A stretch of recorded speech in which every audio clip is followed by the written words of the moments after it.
तब ये सार नाम मिलेगा, आपका बेड़ा पार हो जाएगा। बोलो सतगुरुदेव की जय।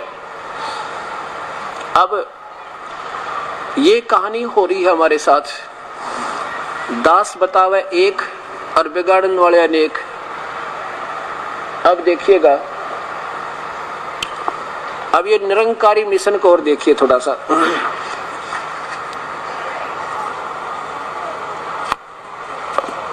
ये तो पहले सीधे आप भोले बाले ने कहा तू ही एक निरंकार, बस भगवान को नहीं नो का यो गुरु आता है ना, यो तो भगवान समझो। वही जो की तो थीरी जो राधा स्वामी वालों की, वही जो की तो थीरी जो इनकी क्या नाम है बालेश्वर वालों की, कहते गुरु तो भगवान है और परमात्मा निराकार है, केवल ज्योति दिखे प्रकाश दिखे। और वो जो की तो थीरी इनकी, उसी स्थान को एक ही बात पे सबने उल्टी सुलटी जो है ना अपनी घड़ी मन गढ़ंत कथा बनाकर बड़ी आत्माओं को थोड़ा सा डिफरेंस दिखाकर अपनी चतुरता थे और वही इस काल के जाल में फंसा कर पक्का रख दिया। अब ये क्या कहते हैं महापुरुष, क्या नाम देते हैं, तू ही एक निरंकार, मैं तेरी शरण मैनू बख्श ले। बताए कोई नाम होया कितने शास्त्र में प्रमाण दिखा दो, या किसी वेद में दिखा दो, किसी गुरु ग्रंथ साहिब में दिखा दो, ये नाम लिखा हो तो ही एक निरंकार में तेरी शरण मुझे बख्श ले, तो याचना है। अब कैसे बात, जब तक वो नाम की कमाई जो वास्तविक मंत्र है, निज नाम है, उस बिना बात बढ़ानी। देखिएगा अब बता, अब किस किस ने समझाऊं, बंदी छोड़ के कुआ बांग पड़ी। जीवन शिक्षक निरंकारी बाबा गुरुवचन सिख महाराज जीवंत शिक्षक, नीचे देखिएगा निरंकारी मिशन, और इसमें ये कहां से प्रकाशित है,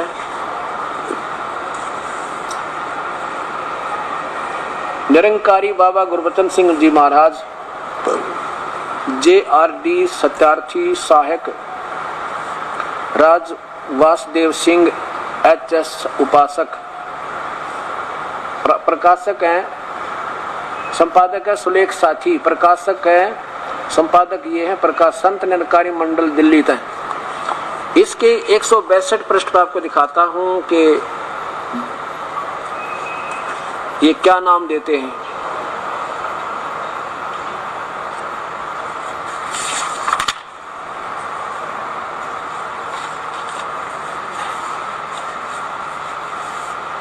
ये है मौलिकता, नीचे देखो पृष्ठ इनका 162। नाम क्या देते हैं,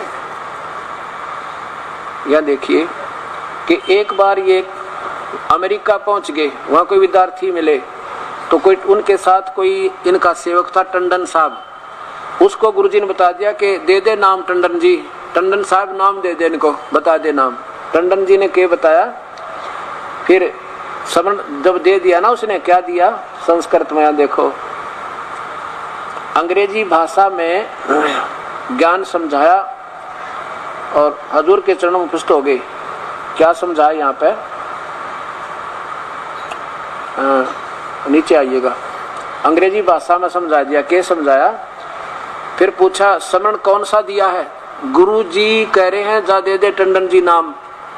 अच्छा, फिर टंडन जी ने क्या नाम दिया, गुरुजी ने पूछा पुरी साहब बाबा जी, पुरी साहब कहने लगे बाबा जी यही नाम दिया है, वन दाऊ फॉर्मलेस, फॉर्मलेस माने निराकार, फॉर्मलेस निराकार भगवान, जो वन दाऊ माने वो जो फॉर्मलेस है निराकार है, और आई सरेंडर टू दी, मैं उसके लिए सरेंडर करता हूँ, काइंडली फॉरगिव मी, मुझे क्षमा कर दो। क्या बाबा जी बोले, हजूर साहब जी, हजूर बाबा जी ने, ये अवतार सिंह जी ये बोले, ये गुरबचन सिंह जी बोले, यह तो ठीक है कि समझाने के लिए अपने सिमरन को भी ट्रांसलेट अनुवाद किया है, लेकिन पूरा ज्ञान नहीं दिया गया। आप जानते हैं कि भाषा कोई भी हो, गणित के फार्मूले में भी वही जुबान पर चढ़ जाते हैं जो मौलिक होते। इस प्रकार ज्ञान किसी भी भाषा में दिया जाए, सिमरन एक ही है। क्या वो है, एक तू ही निरंकार, मैं तेरी शरण मुझे बख्श लो, यही सुमरन हर मानव को देना है। बंदी छोड़ की जय। हे मेरे परमात्मा कि आज देखो एक और तमाशा। पहले ऐसे ही क्या करते हैं, अब बहुत से भक्तात्मा मिले मुझे, कहते हैं जी हम बाल योगेश्वर जी से नाम लिया हमने। अच्छा तो कब लिया? कब?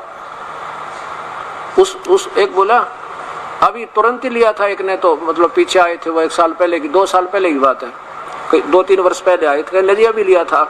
और वो आए को 1 साल हो गया था वहां पे, उन्होंने अमेरिका से आए 1 वर्ष हो गया था। और वो जब वो बता रहा था उससे 2-3 महीने पहले बताया जी मैं नाम लेकर आया हूँ उनके आश्रम तक। तो उसी दूसरा भक्त वहीं से आया हुआ था, उसने पता था। वो कहने लगे वो तो आए नहीं अभी तक महाराज जी, तुम नाम कहाँ से लेकर आए? कहने लगे वो परिचारक है ना, वो नाम दे देते, जो वहां रहते हैं उनके सेवक वो नाम देते थे। बिला काफी सब मतलब ये पहले की बात है। तो मैं बोला भाई एक बात बताओ, गुरुजी कौन हुए फिर उसके, जो आप नाम लेकर आए थे तो आपके गुरुजी कौन हुए? तो कहले गुरुजी तो बाल योगेश्वर जी। कमाल की बात है, नाम तो देव परिचारक और गुरुजी वो तरह। बोला ये भी कोई समझ में आई भाई।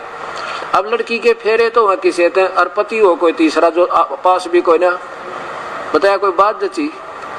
अब ये टंडन जी तो नाम दे रहे हैं, गुरुजी गुरबचन सिंह जी नाम तो दे दिया उन बच्चों को टंडन जी ने, और फिर गुरुजी कौन? ये गुरबचन सिंह जी। ये परमात्मा, ऐसे एक भक्त मिला जी नाम दे रखा था हमने। तो अब इशारा हमने सत्संग किया तब कह रहा था जी यह बात मेरे भी समझ में ना आ रही थी। वो अब नाम दिया उन्होंने यहाँ से दास के पास इशार गए जो ने बोले एक बात ना समझ में आवा थी, नाम तो थे यहाँ के महात्मा और गुरु जी थे सतपाल जी। जब मैंने उसको यह कथा सुनाई ने बोला जी बात तो न्यू की न्यू है, फिर कि तुम्हारे कुएं में पड़ के जहाँ जावे वहाँ एक जैसे पावे थे, किसी बात करनी है 4 बात कान दबा के देख लो, आंख दबा के किसी भी मिशन में, ये दूसरी बात नहीं। क्योंकि यही घूम फिर के आगे पाछे नीम तले इन वही जगह पावे थी। बोला ज्योति निरंबर ज्योति निरंजन प्रकाश प्रकाश, कान मूंद के देख लो, आवाज सुन लो, मिलना भगवान तेरे देखे आवाज। अब राष्ट्रपति भवन में और गवर्नर भवन में अपने आप आवाज बाजे बजते रहते, अपने आप दिन रात उनका ऐसे मतलब सिस्टम कर रखा, बाजे वाले लगे रहते थे। अब तो ऑटोमेटिक हो गए। अब सुनने बाहर खड़े हो गए दोनों और मिलना था उस गवर्नर से, बात तो गवर्नर में सुने बिना बात होगी नहीं, गवर्नर तो है नहीं, अब धुन सुनाए बस बेड़ा पार हो गया। अरे तरह गजब हो जाना भगवान के, उसी की खुशी में उसकी कृपा से वहाँ सतलोक में वो मुरली बज रही है, वो असली वस्तु बज रही है, वहाँ पर दिन मीठी मीठी धुन हो रही है।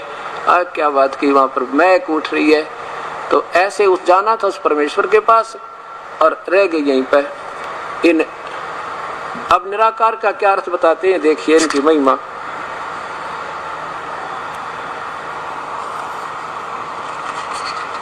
अब एक और दिखाता हूँ आप महापुरुषों की महिमा। इनका क्या कहना है कि अर्जुन घूम फिर के यही रहते हैं ज्योति निरंजन। गीता जी को आगे रख लेंगे। अब ये देखिएगा अवतार दर्शन,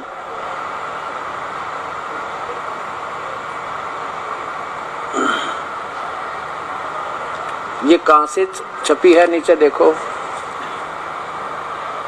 पब्लिकेशन डिपार्टमेंट संत निरंकारी मंडल दिल्ली। और यहाँ देखो अवतार दर्शन,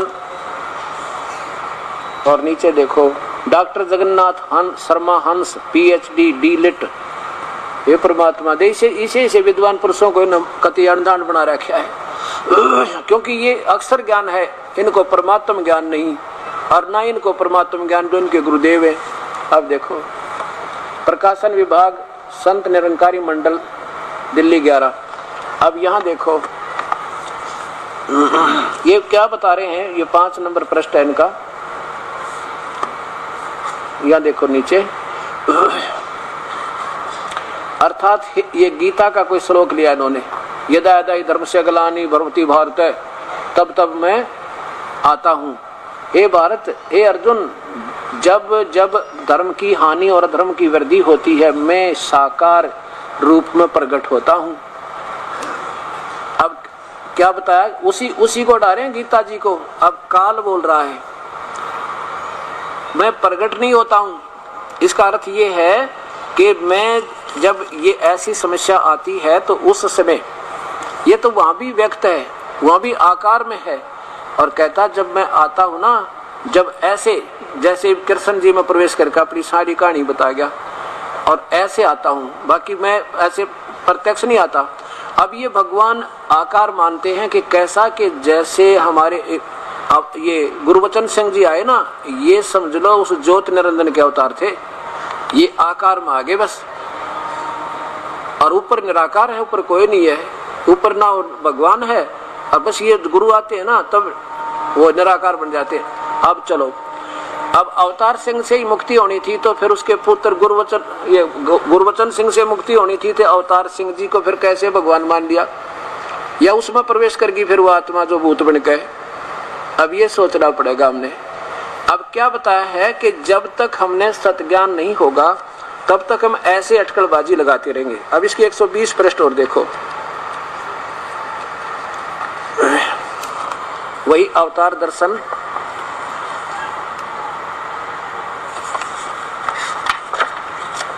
120 पृष्ठ पे ये कितना स्पष्ट कहते हैं भाई, पहला देखो और फिर लो गुरु का नाम, पहला भगवान देखो।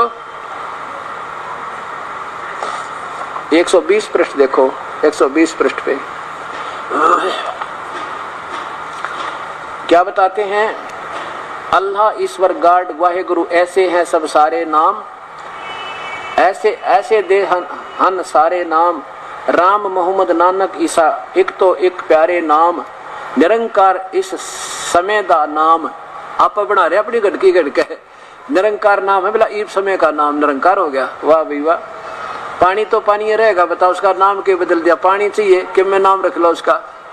इस समय दा नाम ए भी कोई पुकारे नाम, बिन वेखे बिन जाने ए पर कम ना आउन उचारे नाम। नुके जब तक भगवान नहीं देख लेना इतने नाम उच्चारण का कोई लाभ नहीं, पहले दिखावांगे और फिर भगवान मिलावांगे। भगवान निराकार है, पहले दिखावांगे। और पहला दर्शन मगरों प्रीत, फिर वहां कोई जाप करे और कई अवतार बिना रब देखे, जाप नहीं विरलाप करे। हे परमात्मा देख किसी कसुती वाणी गाड़ दी है क्या, आदमी तेन चक्कर काट जा। वाह भाई वाह, भगवान पहले दिखा दे, हम तो भाई 1 मिनट में आओ।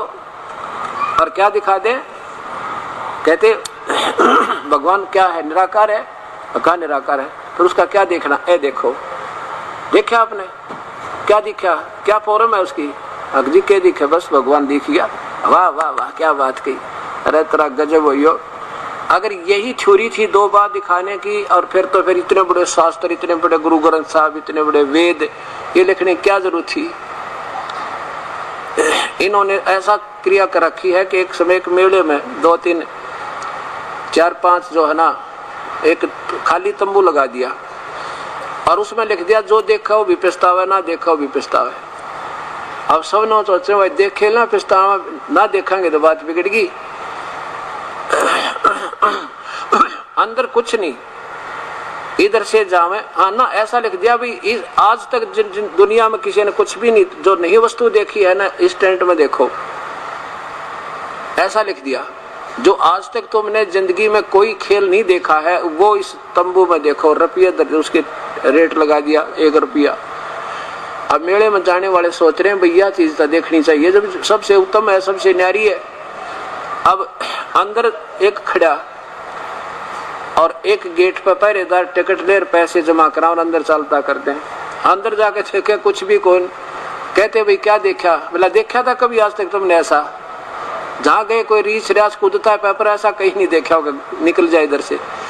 अब पिछले दरवाजे पार वो शर्मानता बताओ ना, किसी ने भाई के कहूँ बीजते वो चला के भाई क्या के पाया, बस देखे बात बने। अब फिर तो लाइन लाएगी, जानते देखे भाई क्या है, बोला कहीं जहाँ तुम गए हो कुछ तो पाया होगा, कोई डुगडुगी बजाता पाया है, कि रास बाजीगर करता, ऐसा कभी देखा था। अगर ना जी गोली हो इधर से उधर से सारा मेला काट दिया, ले गए पैसे, गोली गई। तो अब ये तमाशा बना दिया, अंडोला बना दिया इन महापुरुषों ने। अगर ये सरदार जियों ने अपने गुरु ग्रंथ साहब को समझ लिया होता ना, उस अनमोल खजाने को, तो इनको आज भ्रमित होने की जरूरत नहीं थी। किता किता आगरा तो दवाई लाए, किता फलाने तो नाम लेकर आए, उसमें सारा खजाना भरा पड़ा, उसको समझे बिना सारे नाना पंथ बन गए। अब इन्होंने क्या क्या कर दिया, एक सेठ था, पैसे थे उस दौरान अच्छे ज्यादा, और वो पहले बैंक थे कोई ना, जमीन में दबाया करते, और उसका विवरण सा हिंट देकर गुप्त सा लिख देते थे। वे मर भी जाऊं तो बालक पीछे, तो मृत्यु हो भी जावे तो बच्चे पीछे तुझने निकाल लें, पर आम आदमी ना समझ सके, ऐसे गुप्त संकेत कर देते थे। अब ये मालूम उनके पुत्रों ने मालूम था, उसके सेठ के पुत्रों को भी मालूम था कि पिताजी ने अनमोल खजाना कुछ पैसे दबा रखे यहाँ पर, और कह था भाई मैंने दाब रखे पैसे, अरीब ना बताऊं बेटे थारे मुख से कहीं किसी के पास निकल ना जा रही बात बिगड़ जा। अगर अच्छा जी मैं इसको सही समझा के जाऊंगा तुमने, और कहीं न कहीं वर्णन दे रखा है, वो वर्णन भी नहीं बताऊं तुम्हारे को कहाँ लिखा है, फिर बाद में भाई मिल जाएगा। जब मैं उसकी मृत्यु होगी सेठ की, उन्होंने पिता की क्रियाक्रम करके फिर बही देखी, भाई हम बही में देखो उस डायरी में किधर लिखा हो, उसमें लिख रखा था कि पूर्णिमा के दिन, यानी कोई ऐसा दिन लिखा था जैसे द्वादशी के दिन, द्वादशी सुदी रात के 12 बजे मंदिर के गुम्बज में इतने तोड़े सोना, इतने तोड़े चांदी और 20,000 या 10,000 रुपए सिक्के, और गुम्बज में दबा रखे मंदिर के गुम्बज में। और आंगन में एक मंदिर बना रखा था सेठ ने बहुत बढ़िया, तो लड़किया ने तो रात ने वो गुम्बज तोड़ डाला, गुम्बज तोड़ दिया, उसमें कुछ भी ना पाया मंदिर के गुम्बज में। फिर चिंता हुई, भाई पिताजी तो बड़े झूठ बोल गए, इसमें तो कुछ नहीं मिला हमने। वो फिर कुछ दिन के बाद उनके दोस्त, अपने पिता के दोस्त के पास गए, कहने लगे ताऊ जी हमारे पिताजी ने तो धोखा कर दिया हमारे साथ, ना तो हमें बता कर गए, और जहाँ बताया लिखा था वही में वो स्थान पर हमने ढूंढ लिया, कुछ नहीं पाया। तो वो गांव वाले कहने लगे उनको, अरे निकम्यो तुम्हारे बाप ने तो मंदिर बनवाया सा बढ़िया, और तुमने तोड़ दिया, कर्मीनो यो क्या किया। वो कहने लगे मेरे पिताजी यूं कह गए थे, इसने बढ़िया बनवाइयो भाई तोड़ के, इसने फिर बनवाएंगे हम बढ़िया सा। अच्छा भाई फिर तो ठीक, अच्छा भाई फिर तो ठीक है। अब वो पहुंचे उस ताऊ जी के पास, ताऊ जी वो उसका दोस्त बोला पिता का, भाई ऐसी बात नहीं हो सकती, पिता पुत्रों से कभी छुपा सकता है कोई चीज, कहाँ ले जाएगा बेचारा, तारी समझ में नहीं आई वो कहाँ लिखा है, चलो मुझे दिखाओ। बोला जी सही लिखा है, और गुम्बज में लिखा, हमने ढूंढ के देख लिया सारा, कोई बात हमको अनजान है, अनपढ़ थोड़ी है। अब चलो मुझे दिखा दो जब एक बार, मैं देख लेता हूँ कहाँ वो लिखा हुआ उनका, लिखा हुआ देखा, लिखा हुआ क्या देखा कि द्वादशी सुदी द्वादशी यानी चांदनी द्वादशी या पूर्णिमासी जो भी दिन रखा था, रात के 12 बजे, और मंदिर के गुम्बज में। कहने लगे नकम्यो इस मंदिर ने तो नौका न बनवाओ एज इट इज, पहले तो गुम्बज बनवाओ इसका, और फिर आऊंगा मैं एक दिन। वो फिर पहुंचे उस दिन द्वादशी सुदी को, और जहां उस चंद्रमा की रोशनी से उसकी परछाई जाती ना गुम्बज की छाया, ने बोला यहाँ खोदो बेटा, वहां खोदा तो खजाना जो का त्यों पाया। तो ये सारे मंदिर का गुम्बज फुड़वानी टकरा गया हमने, अपने वास्तविक मूल शास्त्रों को नहीं समझ पाए। कहते गुरु बिन कहू न पाया ज्ञाना, जो तो था वो चढ़े किसाना। पूर्ण संत के बिना कहते हैं ये वस्तु कभी नहीं हाथ लग सकती, शास्त्रों में छुपे अनमोल रतन, ये तो पूर्ण संत यानी उस कबीर परमात्मा की रजा का कृपा पात्र जो संत इस दास के ऊपर मेहर करी, उस परमेश्वर ने महान कलयुग में आप जैसी पुण्यात्माओं के लिए अपना खजाना खोल दिया। अब कोई लूट सके तो लूट लो, या राम नाम की लूट, नहीं पीछे फिर पछताओगे, वे प्राण जाएंगे छूट। बोलो सतगुरुदेव की जय, कबीर साहेब की बंदी छोड़ गरीबदास जी महाराज।